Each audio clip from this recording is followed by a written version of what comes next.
All right. Hi everyone. So my name is Libby Hallmark. This is my poster that I made for our final.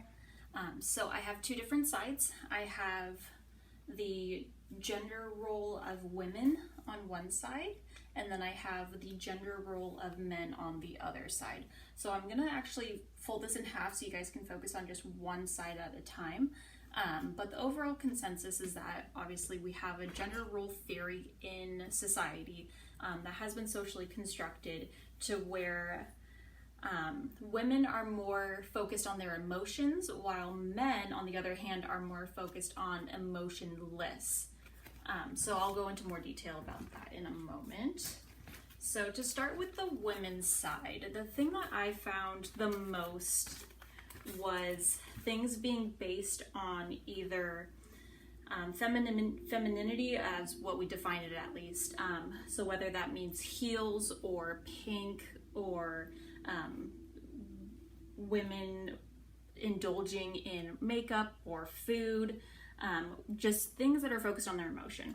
So some of the things that I found were statements like, that I found one that was really interesting was the one, it's hard to read on here so I apologize, but it says, no, you haven't stumbled into a chocolate advert, as in saying that women are obsessed with chocolate and that they need chocolate for their emotions, which seems silly because some people don't even like chocolate.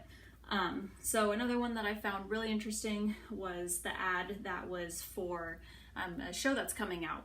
And it says, you can freak out now. So again, it's focused on just their emotions and how women are unable to control their emotions.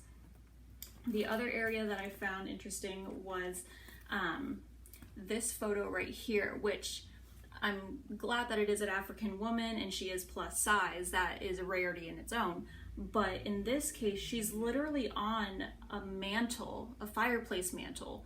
So even though this is supposed to be empowering for women with being in lingerie and showing all of her curves and everything, she's still being objectified, which just was insane to me. Another thing that I found interesting was at the early ages of just being a baby in the advertisements, they're gendering their products. So of course she's wearing pink, of course she's wearing a bow, all that stuff. So this was just the side for the women.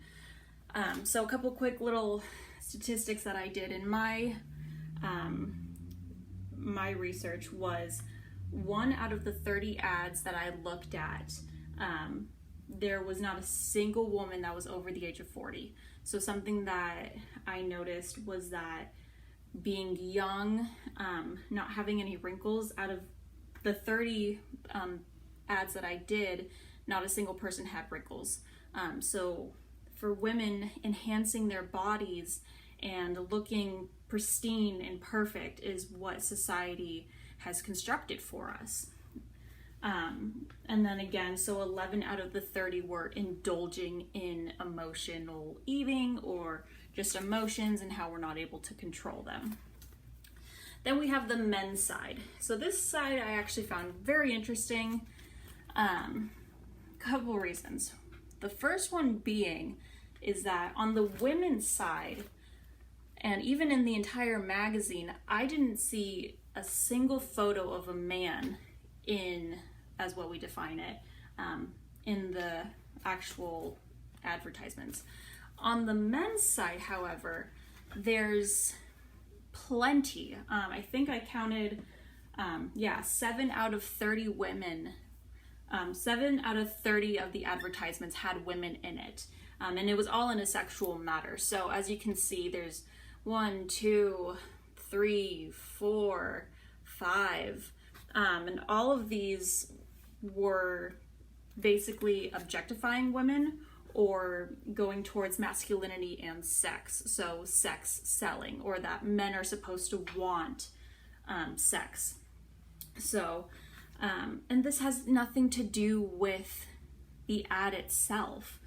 So in this case, CBD for your pain, even though she's rubbing his shoulders to help with the pain.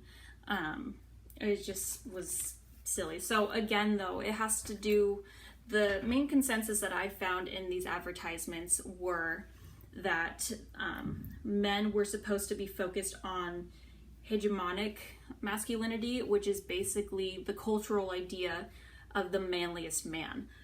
So the big words of boss and just what is a real man? So they're asking, what is a real man? Like, let society tell me what a real man really is. And then this social construction that men are not allowed to have emotions.